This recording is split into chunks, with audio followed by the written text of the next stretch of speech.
সহিহুল বুখারীর মধ্যে এসেছে রাসূল করিম সাল্লাল্লাহু আলাইহি ওয়াসাল্লাম থেকে। রাসূল করিম সাল্লাল্লাহু আলাইহি ওয়াসাল্লাম সহিহুল বুখারীর মধ্যে এসেছে হযরত আবু হুরায়রা রাদিয়াল্লাহু তাআলা আনহু থেকে। হযরত আবু হুরায়রা রাদিয়াল্লাহু তাআলা আনহু বলেন, আন আবি হুরায়রাতা রাদিয়াল্লাহু আনহু قال قال رسول الله صلى الله عليه وسلم কুল্লু আমাল ইবনি আদম লাহু ইল্লা সিয়ামু ফাইন্নাহু লি ওয়া আনা আজজি বিহি ওয়া সিয়ামু জুন্নাতুন ওয়া ইযা কানা ইয়াউমা সাওমি আহাদিকুম ফালা ইয়ারফুথ ওয়ালা ইয়াসখাব ফাইন সাবাহু আহাদুন আও কাতালাহু ফালিয়াকুল ইন্নী ইমরুউন সাইমুন।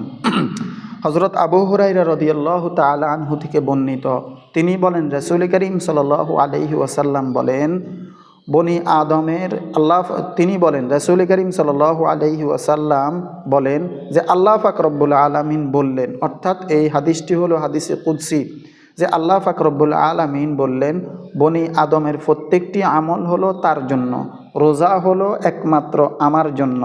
রোজা হলো ডাল স্বরূপ। রোজা হলো কি? ডাল স্বরূপ। রোজা হলো ডাল স্বরূপ। দেখেন, খেয়াল করেন, রোজা হলো কি কি স্বরূপ? ডাল স্বরূপ। আরেকটি হাদিসের মধ্যে এসেছে লিসাইমি ফারহাতান, ফারহাতুন ইনদা ফিত্রিহি ওয়া ফারহাতুন ইনদা লিকাই রাব্বিহি। রোজাদার ব্যক্তি যারা আছে তাদের জন্য দুইটা খুশি। একটা হলো যখন রোজা রেখে ইফতারি করার সময় হয় তখন তার মনটা কিন্তু খুশি থাকে। থাকে কি থাকে না? অবশ্যই থাকে। ঠিক তেমনিভাবে এটা তার জন্য একটা খুশি।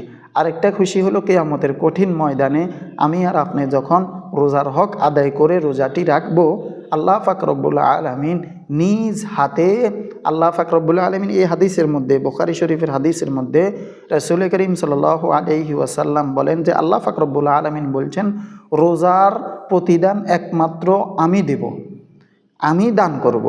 তো ওই কিয়ামতের কঠিন ময়দানে আল্লাহ পাক রব্বুল আলামিন রোজার প্রতিদান যখন দিবেন তখন রোজাদার ব্যক্তির কাছে খুশি মনে হবে, খুশি মনে হবে। তো এই জন্য বলেন রাসূল করিম সাল্লাল্লাহু আলাইহি ওয়াসাল্লাম এই হাদিসের মধ্যে বলেন, যখন তোমরা রোজা রাখবে তখন কারো বিপদ শাকায়েত তোমরা করতে পারবে না। আর তোমার সাথে যদি কোনো ব্যক্তি ঝগড়া করতে আসে, রোজা অবস্থায় ঝগড়া করার জন্য আসে, তুমি বলবা, ভাই আপনার সাথে আমি ঝগড়া করতে পারবো না, আপনার সাথে আমি গিবত শাকায়েত করতে পারবো না, আমি রোজাদার, আমি রোজাদার। তাহলে এই হাদিসের মাধ্যমে আমরা এই রোজার ব্যাপারে কি বুঝতে পারলাম? আমরা বুঝতে পারলাম যে এই রোজা রাখা অবস্থায় পাপ কাজ করা যাবে না, জেনা করা যাবে না, গিফত করা যাবে না, শাকায়েত করা যাবে না, অপর হক মারা যাবে না, ঝগড়া করা যাবে না। ঝগড়া করতে আসলেও আপনি নিজে বলবেন আমি রোজাদার, আমি রোজাদার।